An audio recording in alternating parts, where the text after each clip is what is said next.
नमस्कार।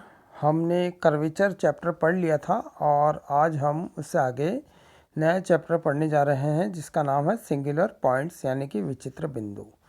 तो हम शुरू करते हैं इस चैप्टर को। उससे पहले सिंगुलर पॉइंट पढ़ने से पहले हमें पढ़ना पड़ेगा कॉन्केविटी एंड कॉन्वेक्सिटी यानी कि अवतलता और उत्तलता। अब ये दो तरह से ज्ञात की जाती है, किसी बिंदु के सापेक्ष वक्र की उत्तलता और अवतलता और किसी सरल रेखा के सापेक्ष। तो हम सबसे पहले पढ़ते हैं किसी बिंदु के सापेक्ष। तो जैसा कि यहाँ एक चित्र दिया हुआ है, इस चित्र में ए आर बी जो है वक्र का कोई चाप है हमारे पास। यहाँ देखिए, यहाँ दिया हुआ है हमने ए आर बी जो है चित्र में से देखा जा सकता है कि ए आर बी वक्र का कोई चाप है और पी जो है कोई एक बाहरी बिंदु है, अन्य बिंदु। पी से हमने क्या किया, चाप के बिंदु ए और बी पर स्पर्शरेखाएं पी ए और पी बी खींच दी। तो पी बिंदु के सापेक्ष ये जो चाप ए आर बी है ये उत्तल यानी कि कॉन्वेक्स कहलाता है, क्योंकि ये जो है पी बिंदु बाहरी है और चाप ए आर बी जो है आप देख सकते हैं किस तरह से है। तो ये इसके सापेक्ष कहलाएगा, उत्तल कहलाएगा।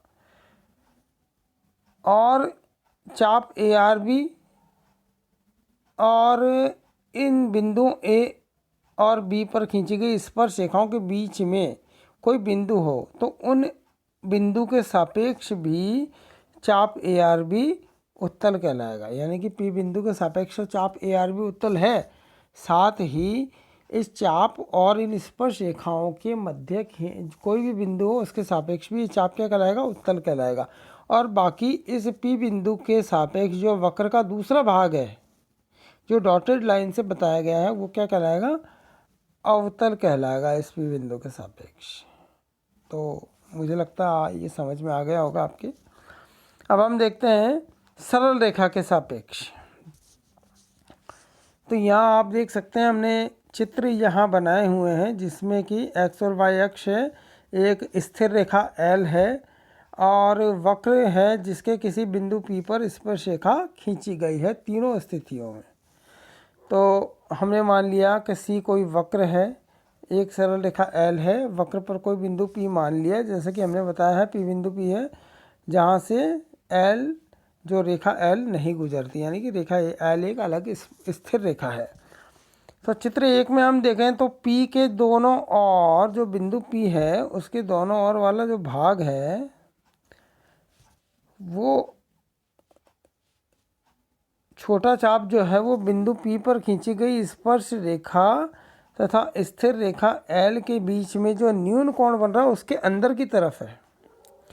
जो P के दोनों ओर फैला हुआ चाप का भाग है वो इस न्यून कोण थीटा के अंदर की ओर है।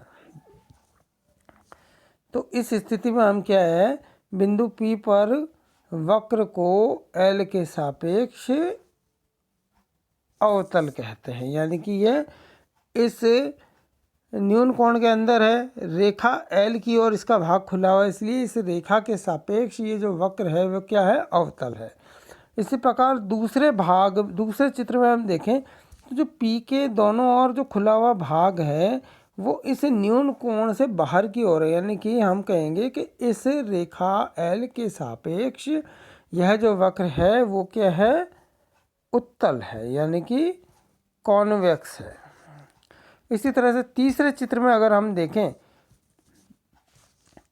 तो बिंदु P पर जो सरल रेखा L के सापेक्ष जो है एक और तो P पर जो है ये जो वक्र बना हुआ है ये इस रेखा के सापेक्ष एक और तो उत्तल है और दूसरी अवतल है, क्योंकि आप देख सकते हैं कि एक और तो इसका भाग बाहर की तरफ है और दूसरी ओर इस वक्र का भाग इस स्पर्श रेखा के इस न्यून कोण के अंदर की ओर है। इसलिए हमने क्या कहा कि बिंदु P पर जो सरल रेखा L के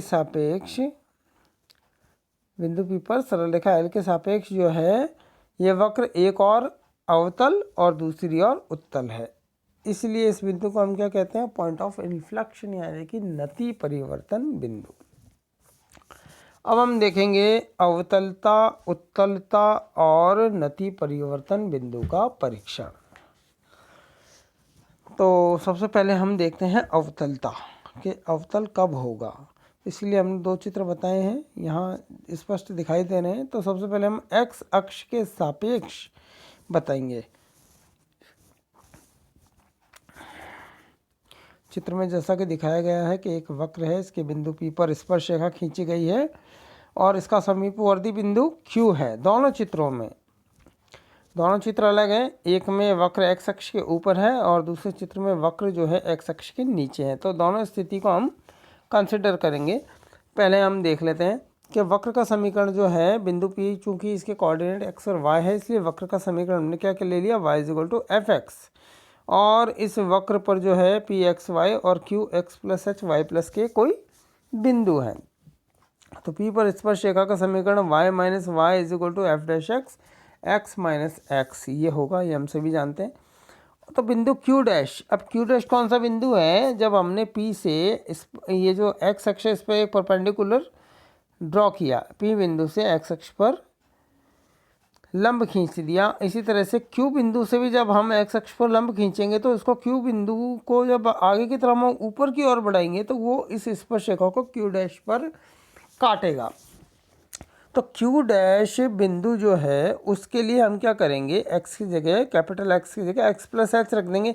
तो हमारे पास यहाँ Q डैश बिंदु के लिए देखिए आप क्या हो जाएगा, इसी जो स्पर्श रेखा का समीकरण अभी हमने बताया है इसी के आधार पर Q dash n minus y = f dash x और x plus h minus x. तो इसे जब हम सिंप्लीफाई करेंगे तो हमारे पास ये आ जाएगा Q dash n = F x plus H F dash x. इसे हमने समीकरण नंबर 2 दे दिया। अब चूंकि वक्र का समीकरण y = एफ एक्स है, जब P के कोऑर्डिनेट x, y है, तो इसी तरह से बिंदु Q जो कि वक्र का, इस वक्र पर अन्य बिंदु है जिसके coordinate x plus h y plus k है।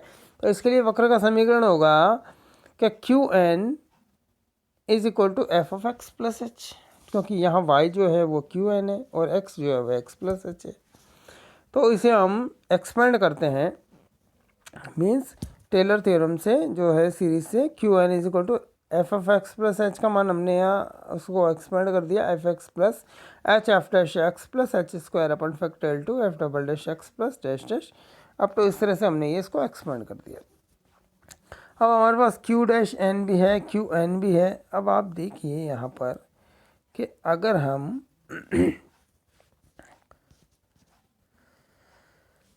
Qn minus Q dash n जब हम देखते हैं तो हमारे पास ये आता है।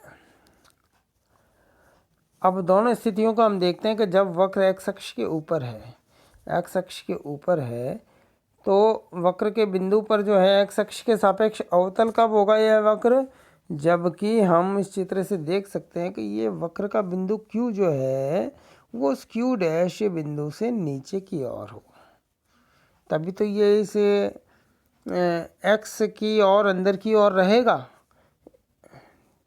ठीक है, हम एक्स अक्ष के सापेक्ष निकाल रहे हैं इसलिए, तो Q डैश जो है ऊपर की ओर होगा इससे, इसलिए हम क्या कहेंगे, Q dash n minus Qn is greater than 0। इसलिए हमने यहाँ कहा कि अवतल होने के लिए क्या होना चाहिए, Q dash n minus Qn is greater than 0 होना चाहिए। तो अब यदि f double dash x is not equal to 0 हो और एच को हम काफ़ी छोटा माने, तो यहाँ पर जो है इस 4 समीकरण नंबर 4 का जो चिन्ह है वो एफ डबल डैश एक्स के चिन्ह के समान होगा, क्योंकि यहाँ एच तो चाहे पॉजिटिव हो चाहे नेगेटिव वो प्लस ही रहेगा।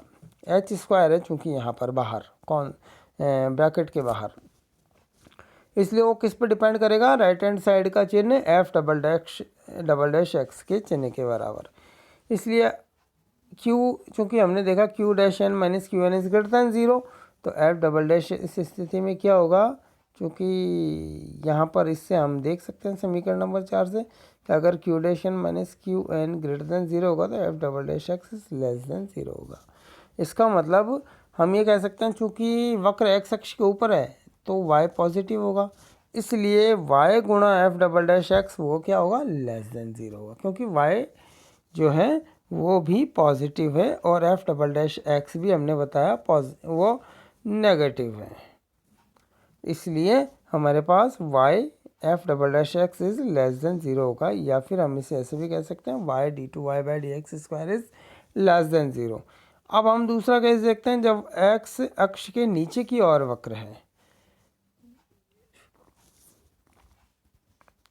ठीक है, तो इस स्थिति में जो है पी बिंदु पर वक्र जो है एक्स अक्ष के सापेक्ष अवतल होने के लिए क्या होगा, देखिए यहाँ चित्र से हम बता सकते हैं कि इस स्थिति में चूंकि एक्स अक्ष के नीचे की ओर है वक्र, इसलिए इस स्थिति में क्यू डैश एन जो है वो क्यू एन से छोटा होना चाहिए।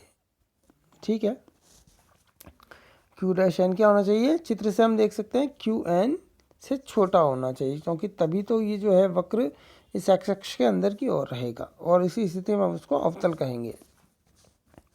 इसलिए हमने इसको किस तरह से कहा कि modulus of Q dash n minus modulus of Q n is greater than 0। इसका मतलब Q n minus Q dash n is greater than 0। तो समीकरण 4 से हम देख सकते हैं कि अगर Q n minus Q dash n is greater than 0 होगा तो एफ डबल डैश एक्स भी ग्रेटर देन 0 होगा, और y इस स्थिति में नेगेटिव है, इसलिए दोनों का प्रोडक्ट जो है y और एफ डबल डैश एक्स वो क्या होगा, लेस देन 0 होगा। इसका मतलब क्या हुआ, एक्स अक्ष के सापेक्ष वक्र के किसी बिंदु पर अवतल होने के लिए प्रतिबंध जो आया हमारे पास दोनों स्थितियों में, वो क्या आया, y d two y by d x square is less than 0। अब हम y अक्ष के सापेक्ष निकालते हैं, यानी कि जब y को हम इंडिपेंडेंट वेरिएबल मान लें और x को डिपेंडेंट वेरिएबल मान लें, यानी कि x is equal to f y. तो इस स्थिति में केस जो है वो, अब पहले y is equal to f x वक्र था, अब हो गया x is equal to f y. तो कंडीशन तो वही रहेगी कि इसके बिंदु पी एक्स वाई पर y अक्ष के सापेक्ष जो है अवतल होने के प्रतिबंध क्या हो जाएगा, x d two x upon d y square is a less than 0। उसी प्रकार से हमने लिख दिया, इसी तरह से हमने बता दिया है, हम देख सकते हैं। अब उत्तलता के लिए प्रतिबंध, तो जिस तरह से अभी हमने अवतल होने के लिए प्रतिबंध ज्ञात किया, अब हम उत्तल होने के लिए भी प्रतिबंध इसके वक्र के ज्ञात कर सकते हैं। पहले एक्स अक्ष के सापेक्ष निकालेंगे कि जब वक्र एक्स अक्ष के ऊपर है, इसी प्रकार हमने दोनों चित्र यहाँ पर बना दिए हैं। तो इसी प्रकार हम देख सकते हैं कि जब वक्र x अक्ष के ऊपर है तो वक्र के बिंदु पर उत्तल होने के लिए हमारे पास क्या होना चाहिए, पहला वाला जो चित्र है इसमें, उसमें हम देख सकते हैं कि q बिंदु उस वक्र पर है, और q डैश जो है इस q n पर जब हमने इसको ड्रॉ किया, q से n पर परपेंडिकुलर डाला, तो इसे p बिंदु पर खींच के स्पर्श रेखा को ये q डैश बिंदु पर काट रहा है। इसका मतलब हमें पता है कि उत्तल होने के लिए जो है क्यू एन बड़ा होना चाहिए क्यू डैश एन से। तो उस समीकरण से हम देख सकते हैं कि एफ डबल डैश एक्स भी क्या होगा, ग्रेटर देन 0 होगा। अब चूंकि इस केस में y पॉजिटिव है, इसलिए y F double dash x is greater than 0 होगा। अब हम देख सकते हैं कि y अगर एक्स अक्ष के नीचे है, जब ये वक्र कर्व जो है एक्स अक्ष के नीचे है, तो वक्र के बिंदु पर उत्तल होने के लिए प्रतिबंध क्या होना चाहिए, सिमिलर जैसे कि हमने इससे पहले वाले केस में किया, modulus of Q n minus modulus of Q dash n is greater than 0। इसका मतलब q dash n minus q n is greater than 0। तो q n minus Q dash n is less than 0, तो हम बता सकते हैं कि F double dash x क्या होना चाहिए, लेस देन 0 होना चाहिए। अब वाई इस स्थिति में सेकंड वाले केस में क्या है, नेगेटिव है, इसीलिए y और एफ डबल डैश एक्स का जो प्रोडक्ट है y F double dash x is greater than 0 होगा। यानी कि दोनों केस को हम देखें तो दोनों में हमारे पास एक स्थिति आई है कि x अक्ष के सापेक्ष इस वक्र के किसी बिंदु पर उत्तल होने का जो प्रतिबंध हमें प्राप्त होता है वो होता है y गुणा d two y upon d x square is greater than 0। आगे देखते हैं हम।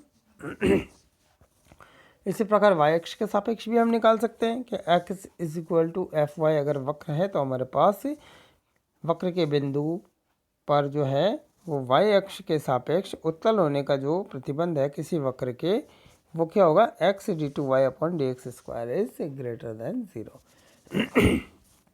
अब है पॉइंट ऑफ इन्फ्लेक्शन, इसका हम परीक्षण करेंगे, यानी कि test of point of inflection.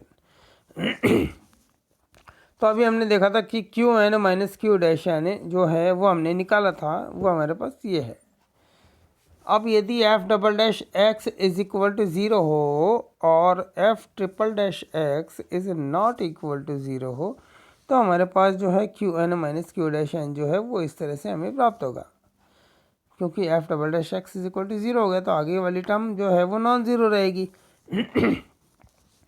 अब एच के काफ़ी अगर हम सूक्ष्म मान माने एच को, तो जो राइट हैंड साइड है इसका वो क्या होगा, एफ ट्रिपल डैश एक्स गुणा एच क्यूब इसके चिन्ह के बराबर होगा। अब ये एच के साथ बदलेगा क्योंकि एच जो है वो इसकी घात 3 है ना।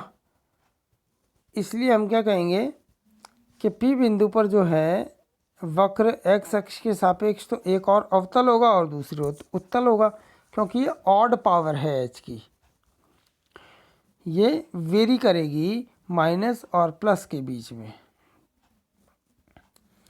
इसलिए जो है पी बिंदु पर वक्र एक और तो क्या होगा, उत्तल होगा और दूसरी ओर अवतल होगा।